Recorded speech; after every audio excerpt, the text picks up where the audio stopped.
Assalamu alaikum wa rahmatullah. My dear brothers and sisters, welcome to my another new video from Mamun Academy BD. I hope you are doing well. By the grace of Almighty Allah, I am also well. This is the fourth day of 180 days English speaking challenge. সুপ্রিয় বন্ধুগণ, আমার নেওয়া একটি challenge 180 দিনে English শেখার আজ চতুর্থতম দিন।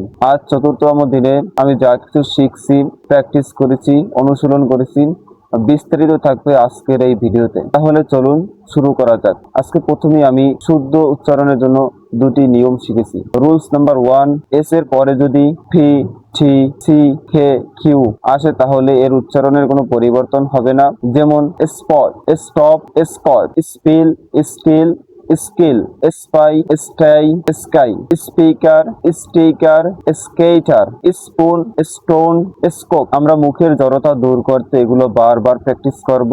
এইভাবে spot, stop, scoped, scoped, stop, spot, spot, stop, scoped, spill, still, skill, skill, still, spill, spill, still, skill, skill, still, spill, spy, spy, sty, sky, sky, sty, spy, spy, sty, sky, sky, stop, sky, sty, spy, speaker, sticker, skater, skater, sticker, speaker, speaker, sticker, skater, stone, spoon, stone, scope, scope, stone, spoon, spoon, stone, scope. এইভাবে আমরা বারবার practice করব, তাহলে আমাদের মুখের জড়তা দূর হবে এবং আমরা ফ্লুয়েন্টলি ইংলিশে কথা বলতে পারবো। এরপরে রুলস নাম্বার 2, পি যদি শব্দের শেষে বা সিলেবালের শেষে আসে তাহলে পির উচ্চারণের কোনো পরিবর্তন হবে না, অর্থাৎ পির উচ্চারণ পয়ের মতনই হবে, ফয়ের মতন হবে না।